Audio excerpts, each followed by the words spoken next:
Okay. Good morning, good evening, everybody who's here. This is our 41st PC Open discussion. And as we are doing from last 2-3 weeks about what's new in the latest release, we'll continue that discussion as per the request that I'm receiving on emails. I just have one question where I'll need some help because I don't know any right answers for it. And I actually am looking for answers on that area also. So we'll go through that question. We'll spend 10-15 minutes over there if people can help me who are in this meeting about that topic. And then we'll continue whatever we can cover today in an hour about what's new in Business Central AD.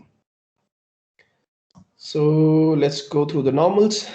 If you're here for the first time and went through the pain of registering by going to that website, you don't have to do it every week. You can just drop your name and email address and I'll make you default attendee going forward.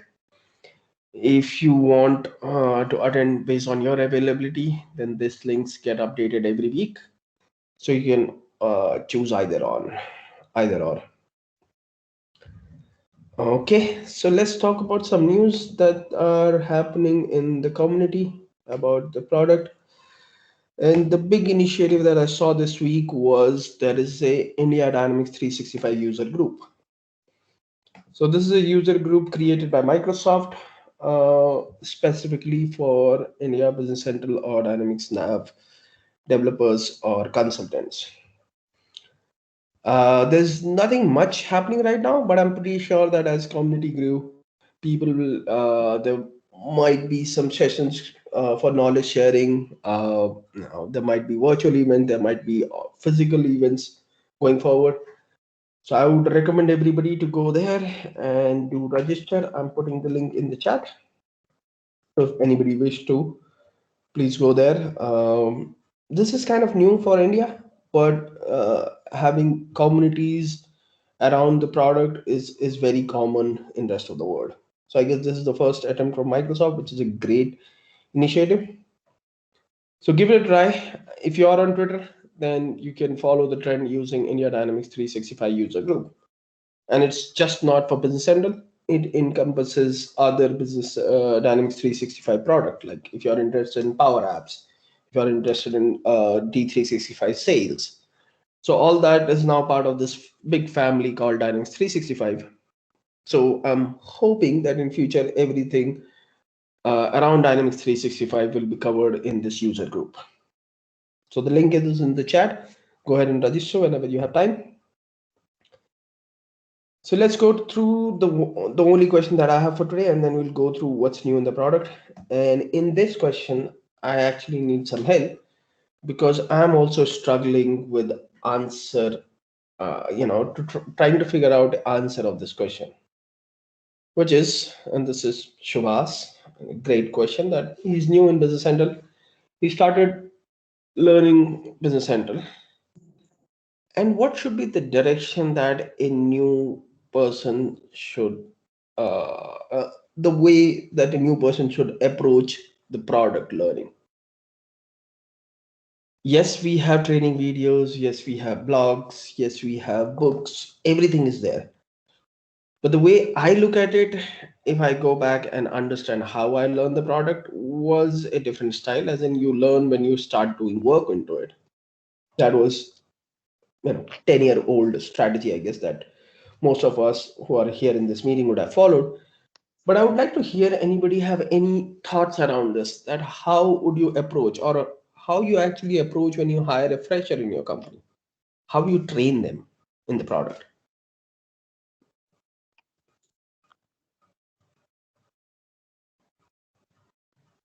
Anyone? Do you want inputs on that? Yeah. Hi, this is Hi. Sandeep Singla. Hi, Sandeep. So the way we deal with it is firstly bifurcating the users into two parts, functional and technical. Okay. For technical one, we prefer them to have training sessions with the senior consultants. And this with the functional consultant, I personally look into giving them the training, introducing them to the product. Mm-hmm. Most of my employees are basically technical, so the way we approach is give them Microsoft material that is available online, and train them on how to use the now Visual Studio Code. Okay. Reports will be the first part, then giving them training sessions on what's the data flow within the software, Right. Yeah, and I guess then because we fix it up. yeah, that's very important in a business solution, and it's just not Dynamics Nav or Business Central. I guess in any ERP solution, when somebody new, as in I joined 10 years ago or so, you can't just be a developer in the product. As in, we have created these silos of having technical consultant or function consultant, but eventually, a technical consultant can't start writing code until unless he understand the business flow or the process flows. You can't just be in that silo that I'm a developer, tell me what you want and I'll do it. So understanding the product, as you said, Sandeep, makes I guess it should be the baseline for every developer to understand the flow of the processes in the system. And Um, functional side, we also follow the very same process. We give them a lot of exercises, and we try to see what all actual real life customer scenarios we can replicate in standard database. So we give them those scenarios to execute. yeah, that makes sense. Tanya, I see your hand raised. You want to add something? Hello, sir. Good evening. Good evening. When I started my career as in just 2 years, and I started as a fresher, so I landed up into this business in this NAV world. So when I started, it was like they handed over me, they directly, redirected to me the Microsoft Learn portal. So I Right, started NAV 2013, yeah. And if you know, there is a help and support icon in the dev part in 2013 RT right, or right, 2018. So there's a right, lot written there regarding the technical stuff. And how it's not according I must say that's basically the keywords in NAV. right. So there I started with reading the keywords, and then I had to Google it in on the Microsoft Learn. There was a lot according to the document in the Microsoft Learn. I usually landed up there, and whatever I could read was this. And then initially, then I got to know about your blogs and everything, and then I read your blog and everyone who was posting around Business Central. So yeah, but initially I started what as a fresher. I started with Microsoft Learn, and then eventually when I started coding, so there were technical people there, so technical consultants who you were usually to guide me to the process and the code. So yeah. Okay. Yeah, because I understand that there are so many blogs and there are great stuff about where, like Steve is doing all this, is recording Mhm. sessions of what he's learning. But eventually, when you think about it, all these blogs are directed toward either a problem or a new feature or Yeah. how you solve this situation. But nobody walks you through about the product. And sorry to being biased, but I'm a technical consultant, so I'm thinking from a technical perspective, Yeah. and I'm ready to write a code book or a cookbook, whatever we call it. If I get some idea around how you actually write something like this. Well, Mhm. it's been one of the biggest challenge I guess I'm facing to kind of maybe either write a blog about it, how you do it, and a blog will not be sufficient for it. So maybe write a cookbook or code book around how you start development with Business Central or But if you see that Microsoft is coming up with, every time they just keep on changing yeah, everything every now. right, So the cookbook is a good part, as in I cookbook or any book regarding that would be great to have on Business Central. But then they change, and I see after 3 months, there is that date is written that this particular blog, if I'm talking about, yeah, I'm talking about Microsoft Learn. So there's a date coming that this page got updated on this date. So it right. keeps on updating. So then you go back, then you search back, then okay, this changed to this. And after it's so frequent that it's very Hard to keep to pace keep with up. it. Yeah, it's very hard to cope up and race up that that journey to learn everything. Right. That makes sense. Yeah. But this is one of, I guess I'll think about it more. I'll. Yeah. Anybody else want to add anything? Give some ideas or thought around it, just to help Subhas, I guess, on this case, and me. Well, the Yeah. days of blogs are still relevant, but I feel the way video has taken over, Yeah. ultimately we will have to move there. So videos like what Microsoft did some time back, where they had on this Dynamics learning portal, Right. they had they had very good videos. I myself has learned a few tricks when this 2016 came in. Yes. So something of that sort will help. Yeah, because the amount of content right now available for the community is so high. And either you talk about blogs or videos or anything else. And as Tanya pointed out, things are not static like they used to be in nav word. They are changing so fast. Anything that maybe I'll say today may not be relevant after a week. So even if you go through somebody's great effort, people who are putting content on YouTube, it might get obsolete after a month or so. So yeah, it's super hard right now. We probably need some AI to insert specific changes within the video. Probably. Right. Fine. Yes. Yeah. So as I don't know, as an I would say that as Sandeep pointed out, wherever you are working, start following what they practice, which is, and as Sandeep pointed out, I also went to the same route. I started with reports. The reason to start with reports are they are very, you have very there is very less chance that you can do destructive changes on reports, and you are less riskier to the product if you want to start with that. And then you eventually grow with the product and understand what are the other objects and how you utilize them. As far as the coding is concerned, I guess you learn it with product. As in, if all of us who are in this meeting know 200 keywords in the product, but you need to know where to utilize which. I guess that is important, not knowing all those keywords. Like, I used to joke, and I still joke about it, that I don't know how you write a window dialog in Business Central, but I know where it is written in Dynamics Nav. So I can always go Yes, and grab it. Right. yes, that's the correct thing.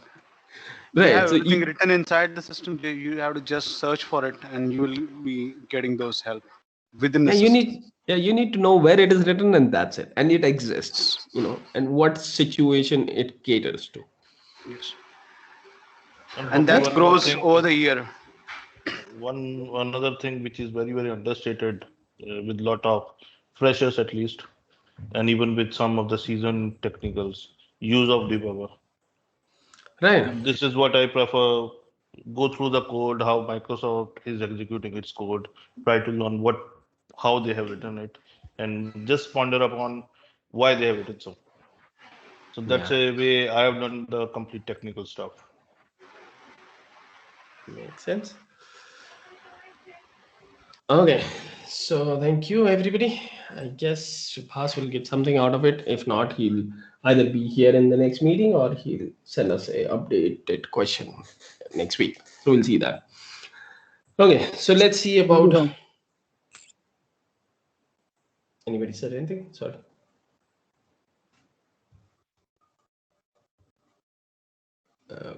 Oh, Subhas was here. Yeah, Subhas, do you want to add something before we move ahead? Did you get something out of it? No, no. Thank you so much for your information. Okay, not a problem, man.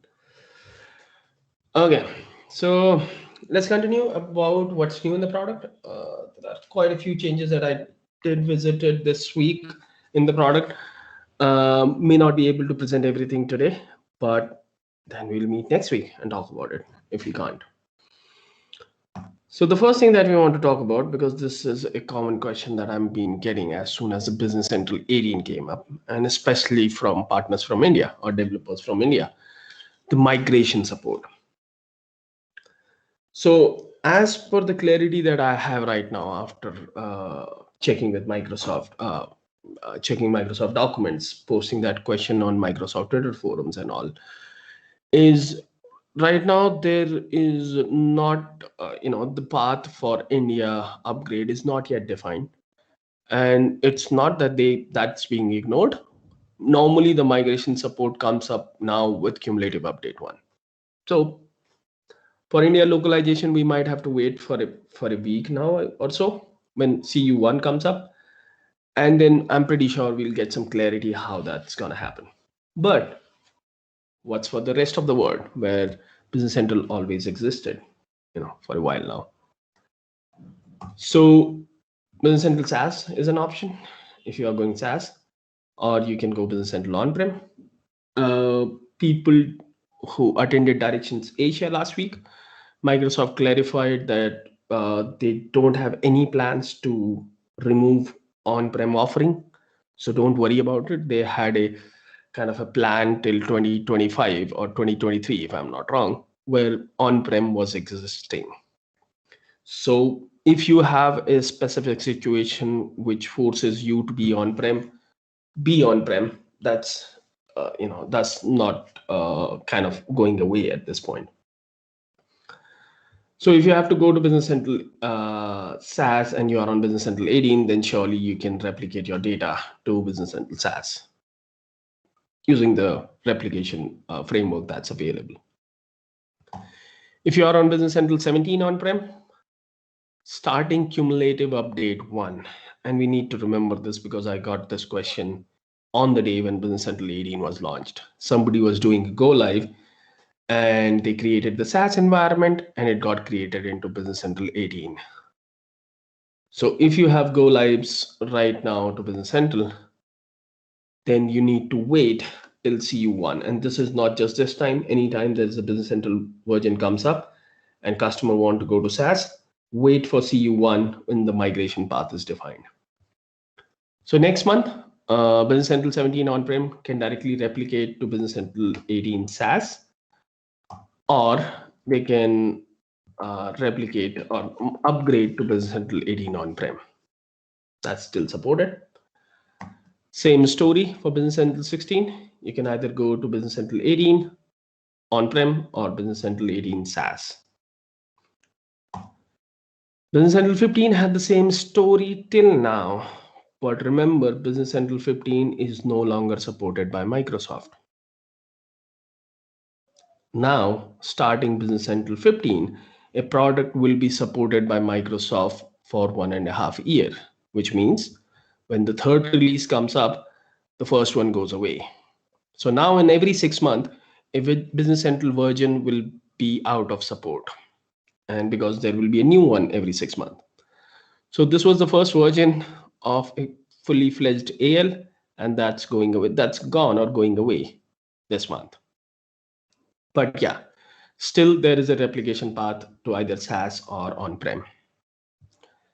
And last but not least, if you are on Business Central 14 AL, only AL as extension, then you can still replicate to Business Central SaaS. So that path is being worked by Microsoft at this point and will be available with cumulative update 1. So from either of these versions, if you are dealing with any customers, the replication path to SaaS and upgrade path to on-prem are available at this moment. What's important about Business Central 14? Yeah, if I'm not wrong, October would be the last date when a customer can purchase a Business Central 14 license. It'll still be supported till 2023.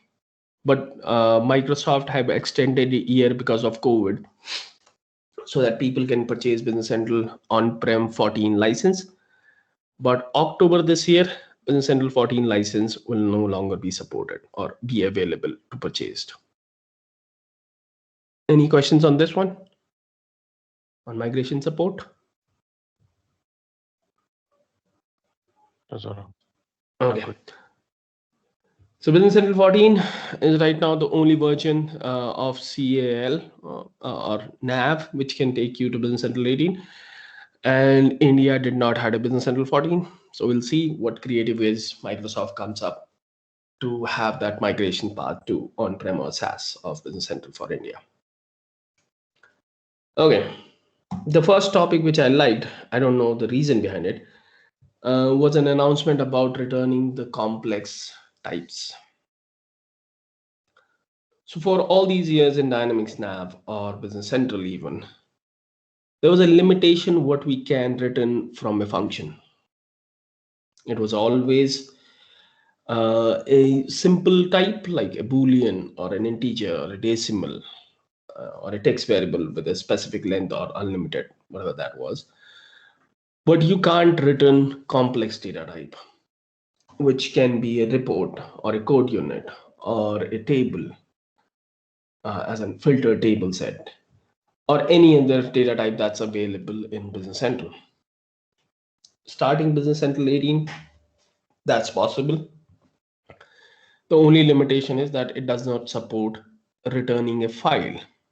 And it makes complete sense because file is only available on-prem, a file object support. Other than that, as per Microsoft, you can return anything out of a function.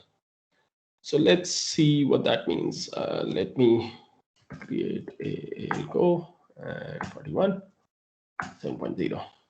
Okay, let me zoom this in. Okay. And here's my launch.json. Let me just copy my URL and paste that here. And this is my Docker environment. So I'll just change it here. All right. And let's download the symbol. Now let's understand why we need this. As in, does it gives a good feature to the developer? Not exactly. The only help that by returning complex type that you can achieve is readability in your code. There is no benefit per se in terms of how you code. It just provides a good readability to your code that you're writing. Nothing else. I was not able to think of any other situation with this. Test complex type. Okay. So what should we do? Okay, let's take an example where we want to get a concatenation of all customer ledger entry description field. Let's pick that. So let's create a code unit and give it a number. And this is my return complex. And for some reason, my Cortana is popping up. Oh yeah, complex. What I want to do is, let's say I want to return it for all customers which are not blocked. So the first, what I'll do typically is I'll create a procedure. The procedure. I'll say that this procedure will return me a text string of, and I'll call it, let's say, get all customer or cust ledger description. And the return value is, in this case, of that text, which was possible in the past, still possible. Now, what I want to do is first to get a customers list which are not blocked. So if I do a P procedure, and I say this is my get non-blocked customers. Here, what I want to do is I want to return a customer record item with the filter of that they are not blocked for they are not blocked. So now what I can do here is I can say that I'm returning a customer which is of type record and of type customer. This function will return whatever filters I applied on it without passing as var that we used to do in past, and will return me whatever whatever the filter that I applied. So if I say customer.reset and then say customer. Let's say set range, where my blocked is set to blank, And if I find any customers, then that will be returned. So just to kind of eliminate the error message. So now I can call this function and assign it to a customer variable. So if I do a customer here, then I can do that customer is equal to whatever this function returns.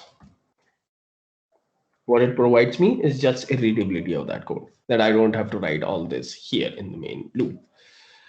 And then I'll do the same thing, which is if my customer dot let's say find set, then you can repeat and until next is equals to 0. Okay.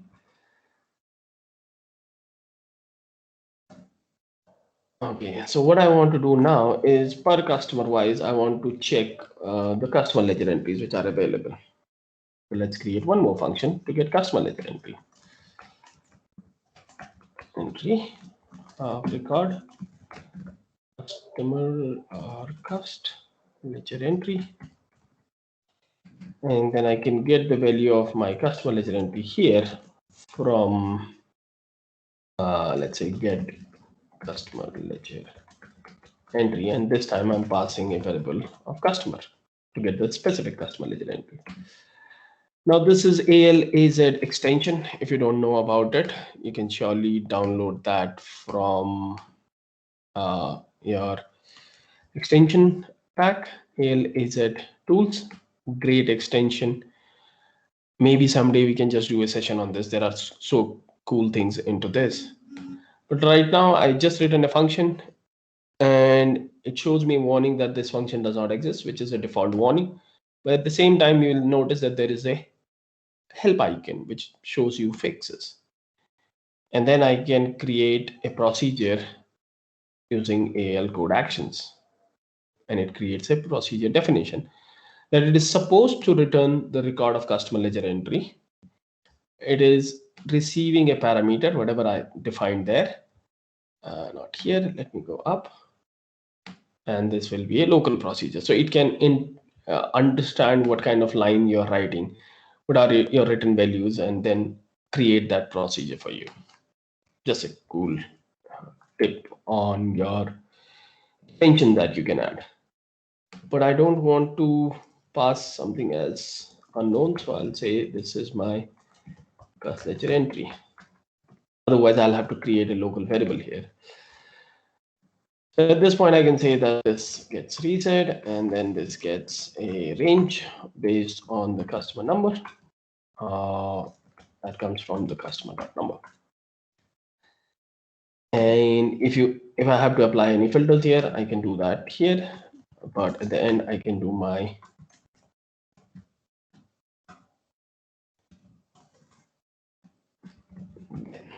okay. So it'll return that back here. And then I can do whatever I was doing, which is maybe a repeat until again. And I'm doing this so that it helps in the next feature that we are going to talk about, which is my cust ledger entry dot next is equals to 0. Okay. And then what I want to do is whatever I'm returning, I want to add the customer ledger entry dot description. Plus I can also do, just to make it big, because the next example will need that, document type. I'll format this so that give me the warnings. Okay. So at the end of the day, what will happen is whosoever will call this function will get a big text, which will have all the description and document type. So I can just call it here, get all customer ledger description, and wrap it with a message. That makes sense. Okay. So the returning of complex types is just on this, that you can return anything, as in I can just come here and say the procedure and then say that this will return me a, let's say, a report, or it can return me a code unit, or any data type that's available, or any complex type that is available in Business Central, other than the file, because that is only used on-prem. Any questions on this? All right. So next is super important. I like this because I had a hard time while I was debugging things that I cannot see a value during the debug process. So if the text that, or the variable that I'm trying to read is a variable which stores something big data, like if it stores, let's say, an XML, or if it stores a JSON object which is super big, it limits to a fixed length and you can't read completely. So this was kind of a limitation of VS Code, but VS Code also had a way to achieve this, but Business Central was not utilizing that in the past. But with version 18, they started supporting that. So let's see what that means. And for that, this code will be a super good code. So let me add one file and I'll just add this into my extension.al page. So let's create a page extension. I'll just add this action 150.1. It will be my extension, and this goes to customer list. And then I just want to add an action there. So let me add it here and say add on last in the section of report. Okay. And then I'll add an action and call it as testing. Find this, and then I'll run the object, which is my code unit, test something. What is this? SDH return complex type. Okay. And then I'll have to give some properties, which are application area all, and caption as, let's say, test. Okay. Let me give it the image so that I can see it. Okay. So what we want to do is we want to debug this to see what's happening in this loop, which is, let's say, at this point. We want to see what's happening here, because for some reason my return value is not returning things correctly. So I want to debug this process and understand what is the value that is getting assigned to my return val. Okay. Thank you. Okay. So I'm on my customer list, and somewhere here, I guess there should be, here's the action called test. I click on this, my debugger should have been started. Now in the past, when we go here on this section and try to access the value that I'm looking for, which is blank, so good at this point. So let's go in and see that value changing. Okay, it's increasing. I should have done continue. Okay, still visible. Okay, let's go through it 10-15 times. Still visible. Okay, let's see now. It ended at 2011. Let me run one more 2 times, and okay, still visible. But at one point in time, this will stop adding into the value here. Okay, still printing. Good to know that. Okay, 2016, and let me run a few more times. Okay, 20. Okay.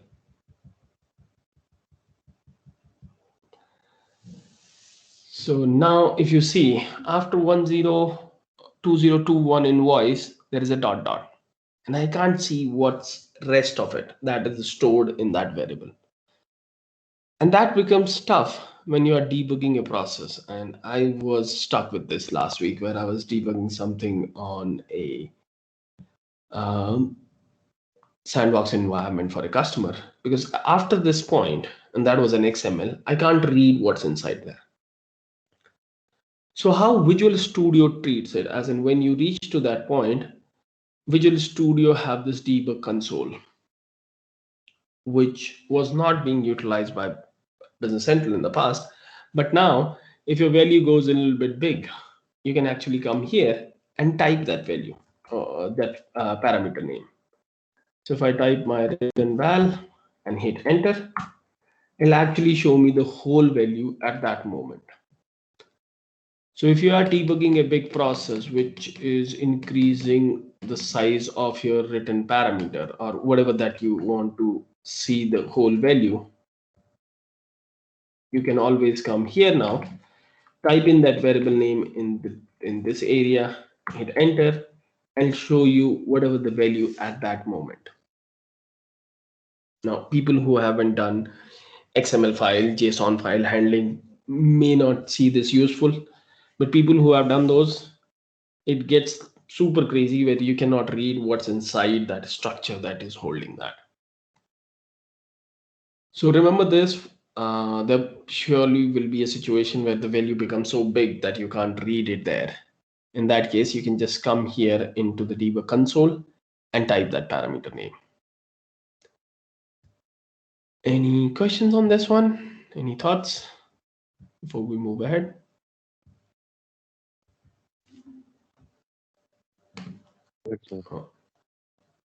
Okay. So let me stop this and okay. Now let's talk about a few more enhancements that I was able to have a look into it. But maybe the next one I didn't pay much attention or didn't, but it is one of the most talked about point. Maybe everybody would have heard about it. That is dimension correction. I did attend one session from in Directions Asia where they were talking about dimension correction. So before we go into the product and understand how you use this, there are some key points that we need to remember. That the dimension correction tool is only specific to your financial entries or GL entries, to be specific. So if you have posted an invoice with the wrong dimension, dimension correction will only update the dimensions for GL entries associated with that invoice or credit memo or whatever that document is. It will never go back and update the dimensions of your actual posted documents. So keep that in mind. There will be always be a mismatch while you are using dimension correction, because the idea based on which this app is built by Microsoft is specific to make sure that you can correct your GL entries so that your analysis views and your financial reports are reflecting the right values, but it doesn't go back and update your posted documents or posted journals. As a system administrator, customers can block certain dimension that nobody will be able to correct. So if they are blocked for correction, then even if somebody tries to run this utility, they'll not be able to correct those entries. There are two modes that you can use dimension correction tool. Either you can schedule it on job queue entries, or you can run it immediately based on how many entries you have. I guess that's the point where you decide which route you want to go. If it's a good amount of entry set, then you surely would like to schedule it at a later time when it runs it. If it is just 5-10 entries, then you can just run it immediately. Analysis view can be updated while dimension correction is happening, because there is this Boolean update analysis view. But if you skip this, then you will have to update your analysis view, because that data is just derived from what the value of GL entries were in the past. So you'll have to manually update it if you don't update, enable this Boolean at this point. I'm on the dimension correction screen. You're there? Well, we are still on the debugger. No, we're Oh. still seeing the debugger. Thank you. I'll stop sharing and maybe share again. I don't know why that happened.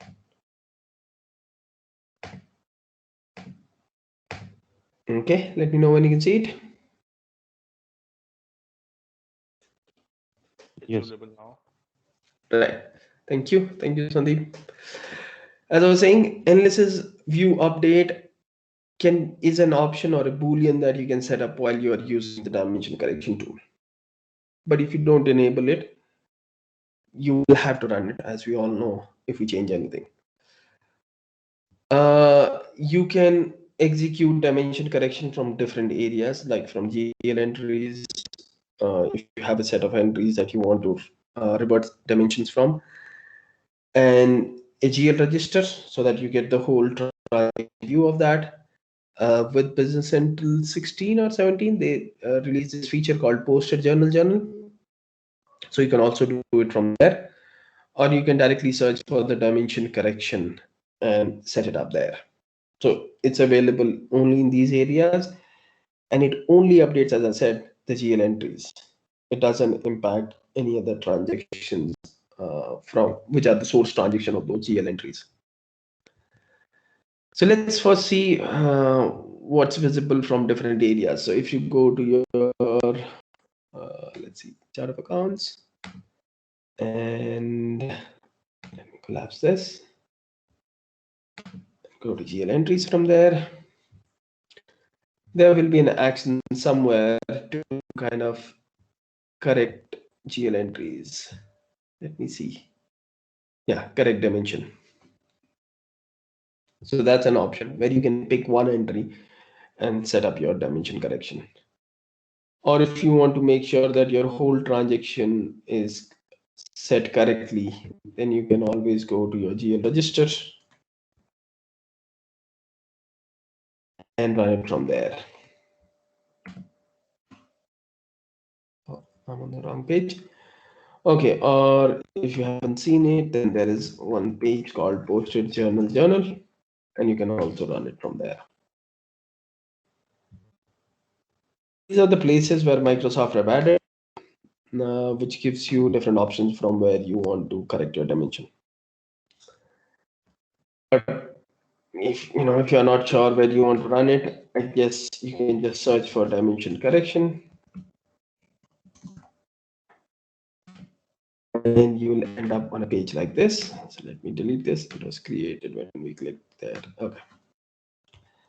So this is your kind of the landing page of your dimension correction process.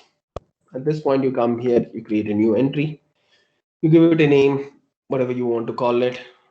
There are two status, I guess three status, which is draft, running, and completed. Update analysis view, as I was saying, that if you want to update the analysis view while the dimension correction is happening, you can enable this. And then these are just the default field, who created it, who modified it. In this area, when you select your transactions, if you are coming from GL entries or GL register page, it'll show you whatever the dimensions are there. And here you can change the new dimension that you want. And if you are coming to this page directly, and let me give it a name. You can also select ledger entries. And there are so many options while you are selecting these ledger entries. So if you click on the manage one, and let me open this separately. Yeah. If you click on the manage button, you'll see that there are so many options. One is if you already have an entry here, then you can click on this and it will find all related entry. And I'm hoping based on the GL register and show you all that related entries. If you want to add entries by applying a filter on certain entries, then you can click on this action and apply whatever filters you want on GL entries, and it'll pull that data. So if I say where my area code, is that there? No. Okay, let me see where my department code, okay, is not blank. Let's bring those. Let's see what happens. Okay, there are some entries that got pulled in. based on that filter. If you are not sure what kind of filters you want to apply, then you can also select manually. This will just load the whole GL entry page, and you can select whatever entries you want from this. That's also an option. If you are not, if you don't know which would be the right way to do it, then you can always also come here and do, let me remove all these entries if I can. Okay. Selected and remove. Okay. Then you can also add it by dimension, that okay, wherever my, let's say my department code is admin, just pull all those entry, because I know that some user did something wrong and use the dimension, use that particular dimension which he should not should have used, and all the entries that he created with the department sales, I just want to change that department in all those entries. So it should pick that data. I hope so. That was the intention of this. Or maybe there's no data around that. Let's see what else options are here. Then there is, I don't zoom this in. Okay, this is, let's see, whatever your entry selection criteria are. So if you want to limit it by certain dimension, exclude specific entries, so you can define all those selection criteria here if you have to, and then that page will get filtered based on these dimension criteria. So these are just the different ways how you can bring entries into this page. So let's choose one of the way. Yes, Sandeep, you had something?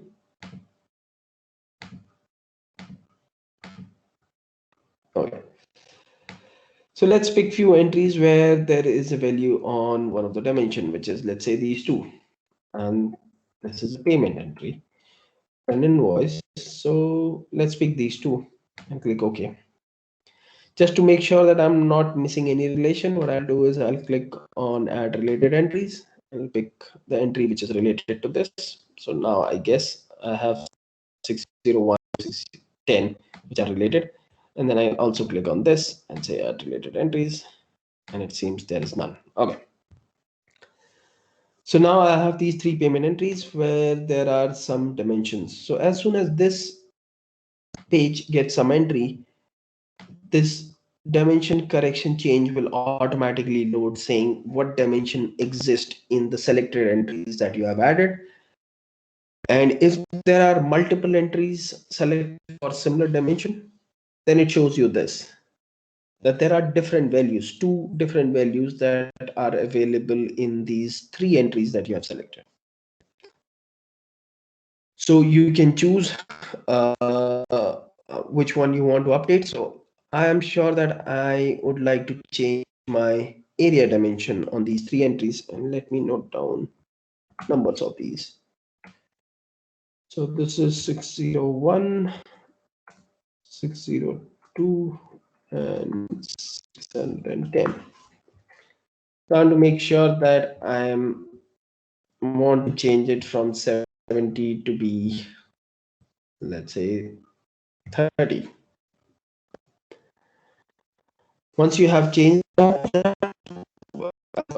set up everything and you're good with that, and I want to update analysis view, then there are two options that you can either run it or you can validate dimension change. That whatever you are changing, is it something that is not allowed to you as a user to change? Which means, is your company have something that you cannot update a dimension value?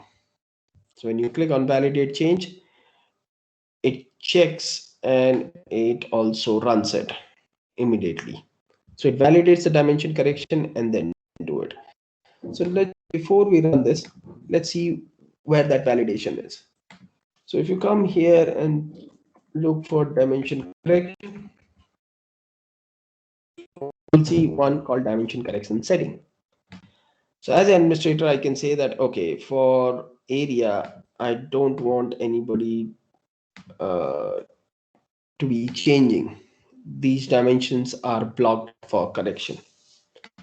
So anytime anybody is using dimension correction tool, he should not be changing the area dimension. So if I set that up, and which I'm trying here, let's see what happens. I have never run it, so let's run it immediately and click OK. It says it's scheduled. It's validating. Let's do a refresh. It turned back to draft. Okay. And here is your error message. The validation of dimension correction that ran on this time found following error. Dimension area cannot be used because it is blocked for correction. So as an administrator, you can define that who can actually change and which dimension they can change. So let's remove that from there. Dimension correction settings, and just let's delete this entry. Okay, I was thinking that there might be a value that I can filter. That yeah, you can change area, but you cannot set it to 30. I was assuming that because I haven't run this yet. Okay, so the entries in question are 601, 2, and 10. And the area dimension we are changing from 70 to be 30. So let's run this. And as I said, you can either schedule it here based on if it is big or not, or you can run it immediately. Once you run it, it gets into in process, and then it should be complete. So let's come back to my GL entries if I can. Okay. Okay. I guess I'll have to go all the way around, which is directly. So let's go in. Okay. And then remove the filter and maybe change the filter to be on entry number. Okay. And my entries are 1, 2, and 10. 601, 602, and 610. Okay. Let's see what the area dimension here is. Okay, I can't see it here. Let me see the dimensions. Now the area is changed to 30. Okay, let's see on this one. Okay, entry dimension. Oh, this one it's still 70. That's odd. That should have been changed. As far as I've heard about this utility, that should have been changed. Okay, but then this is related to an invoice, and we saw that in this particular entry in the GL entry, it changed the dimension to be 30. But let's navigate this entry and find the related entries to this. And then I see a posted sales invoice. That's a good place to go. Let's see what happened in the posted sales invoice. So if I come and do my dimension here, I see the area is still 70. Let's go and check in customer ledger entry. We'll change it there. So if I see here, or is there a fact box about dimension entries? No. Okay. So if I see here, dimensions, it's still 70. Or any other ledgers that you're seeing here. And why I'm emphasizing on this point is if you are supporting a customer where there is a problem and you come to notice this situation where dimension is a mismatch from your financial transaction to other ledgers, surely go and check what was changed by dimension correction tool.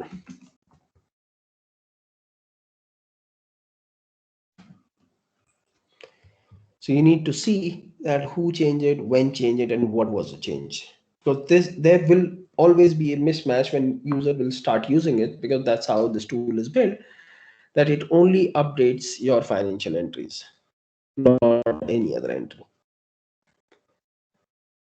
Now, as soon as I execute it, maybe somebody comes to me and say, oh, you did this wrong, you should not have done this. Then if there is no other dimension correction batch has been run after this change, then I can always undo this. Till the point there is no new dimension correction has been executed after my change. So if I undo this, it should go back and revert it back to 70. So that's a process that is defined there. And if for some reason there is a what do we call that? There is a new dimension correction process has been run, then you can copy it to draft, which will kind of treat it as a new entry, but you don't have to go through the whole pain of finding entries and all. If you copy it to draft, it creates another one, a kind of a copy of it with the same filter saved. So the same filters will remain as it is.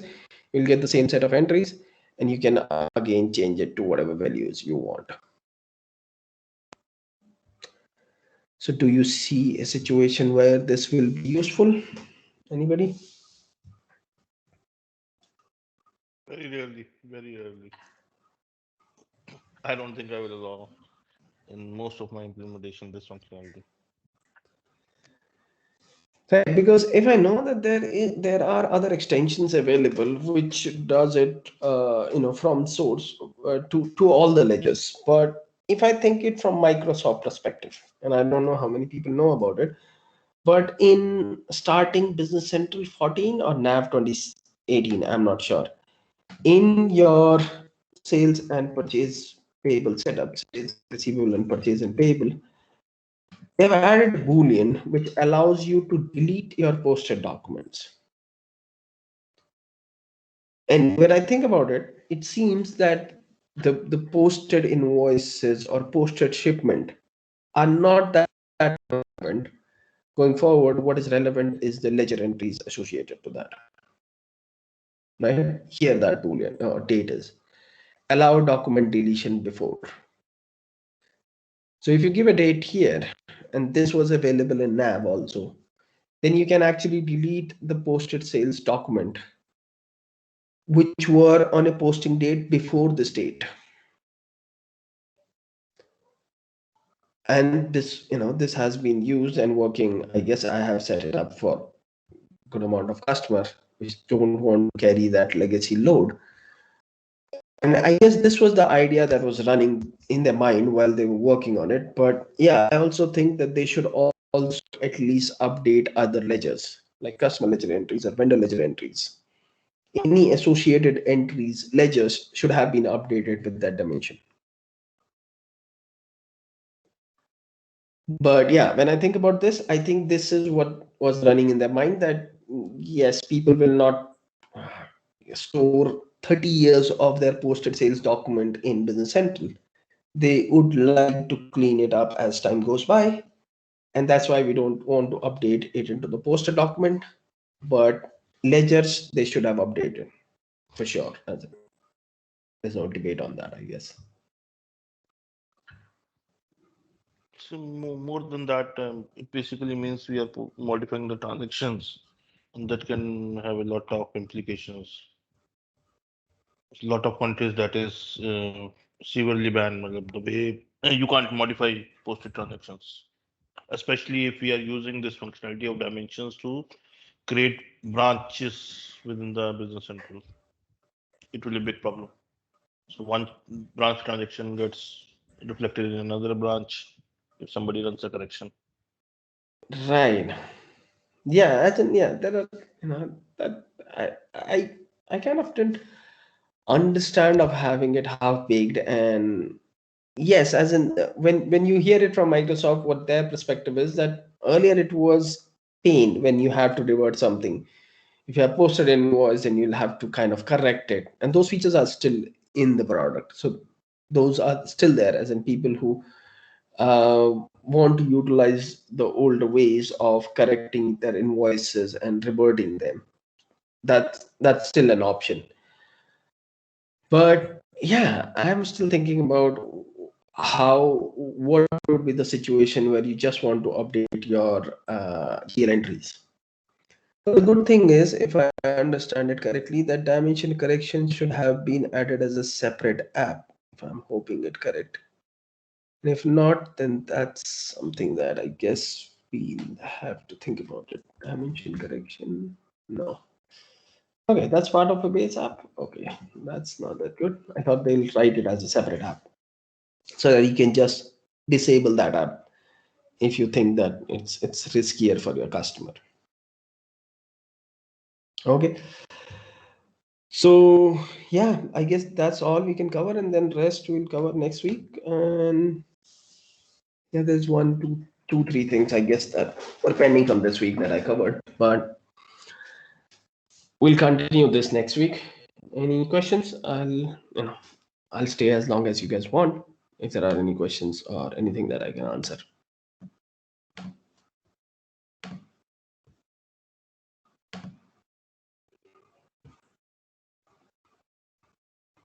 Okay, so if Hi, nothing, sir. I yeah, have one question.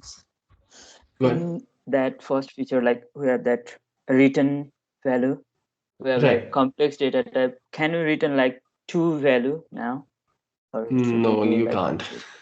Right. You can't return two values, as in that would be that's not possible at this moment, as far as I know. A function in nav or business central, I guess till now only can return one value. As in, if you have to, then you can go to the old route of passing that record as reference as a parameter, right? So like in this case, if I want to do some modification on customer and want that value back, I can actually pass it as a reference. So when you append var into one in any parameter, then any changes happen to that variable or that data, that parameter in the function that are retained and go back to the calling function. So in past, we just had this option, and I guess that will help you on that. Okay, thank you. Jignesh, I see your hand raised. Any questions? Yes. What is one query in Business Central 14? What I have done as an upgrade, I have upgraded from Nav 18 to Business Center 14 Cal. Okay. After what I'm doing, I'm importing the base permission into the permission set and permission table, and custom permission in a tenant permission set and tenant permission table. So after whatever the users having a permission in the access control table, as we all know. So if I'm copy from nav 18, I'm copy the access control, running the table access control in nav 18 and copy all the data. And if I'm doing a paste into the BC 14, right, then the scope of that permission, that custom permission, is still system. Right. So if I'm manually enter into that permission, then it is a scope of that custom permission would be tenant. So how we can handle this? Because there are many users having a many custom permission or something. So is it not, I think, practical approach that manually we should do, or right now, like to maintain a permission scope to tenant? That is my query. Yeah, so when you upgrade your data to Business Central 14, okay, your legacy access control data, which is this page, right, will come as it is. And in the older versions of the product, which is pre 2018, I guess, yeah, the permission scope was not a thing, right? It was all defined as system, more or less. So what you should do, just to keep the user access to be same, is you can actually, once you migrated your data to Business Central 14, write a batch which can copy all the access control data into a, let's say, temporary table of 90,000, which have a similar structure as of access control. That's possible. Okay. Yes, Copying all yes. the data back there, right? Yes. Once that is done, then delete all the data from access control other than super. Yes. Okay. Other than super, so that you don't lose control. Yes. Okay. Yes. Once that happened, on your temporary table that you have created, write a check of sorry, don't write a check, sorry. Once that happens, then start writing the values from your temporary table to access control. Okay, Yes. copy the value field by field into it Mhm. and validate the permission set. As soon as you validate the permission set in your insert statement, it will automatically go and check that this permission is of type system or is it of type tenant. Okay. Yeah. So copy all the data into a temporary structure, delete Mm. everything from access control other than super entries, and then push that data back one by one using code and make sure that you validate permission set while you are entering it, and it'll automatically populate permission scope. Okay. Great. Okay? Thank you. That's the way Okay. you can achieve. Yeah. Thanks. Okay. Small question, Saurabh. Yes, sir. Tell me. What are the chances that we will have a migration toolkit from 2016 to BC18 or BC18 cumulative update 1?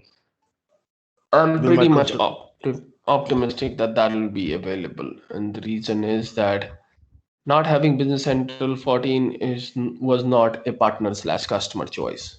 It was not available, so that that's why people didn't move to Business Central 14. And if I look it from other geographical perspective, as in Microsoft have put good amount of effort to upgrade GP data into Business Central. And that's a completely different product. So I'm pretty much optimistic that there will be an upgrade migration path for India. It'll not be that simple.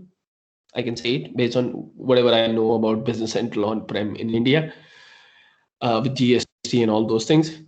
It'll not be a simple migration, but I'm pretty optimistic that even with that bumpy ride, there will be a migration path for Business Central. I hope you are available. You are aware of the fact that we can't upgrade from Yes. 2016 to Business Central till the end of June. Till the end of June. From a license point of view. If I got a 2016 client, I can't Yes. get it converted even if he wants a re-implementation. I can't upgrade his license from 2016 to Business Central in India That's till the new. end of June. Okay, that's new. I'll post a question on EML group. Let's see what Microsoft says about it. Well, I got an email Because from Microsoft which specifies specifically, and we have got a couple of customers who wants to go live with Business Central fresh implementation, so no data migration. But we on-prem. can't, yeah, on-prem, but we can't Okay. do it till the end of June. Okay, that's a little bit odd. Well, that product has been there for a year now. It was kind of in preview from 17. Yeah. So okay, that's news. Okay, let me check if I can find something for you on that. Great. Thank you. Okay, anybody else have anything else? Then I think you suggest your customer to upgrade a license first, then do the data upgrade later. The license will Because come in you June, and have your 60 license and you have your new license, so no worry, you can do a data upgrade later. it's not the question of data upgrade. License upgrade is not possible. No, license upgrade is possible till June now. No, Not it's possible till June. possible after June. That's what Sandeep is saying. Okay. There's a specific email from Microsoft, and it is specifically for India. Oh my God. So that means migration path will be delayed. Now I'm getting optimistic on what you are saying. Yeah, but I'll surely post a question. Let's see what is there any update on that, because yeah. things are changing so fast, so I don't know what will change tomorrow. Okay, so yeah, if there are no questions, then have a nice Sunday, and we'll see you next week. Thank you. Thanks, Thank you. guys. Thank you. Thank you, Thank you, sir. everyone. Thanks, man. Bye. Bye. Thank you. Thank you so much. Thank you. Thanks. Bye.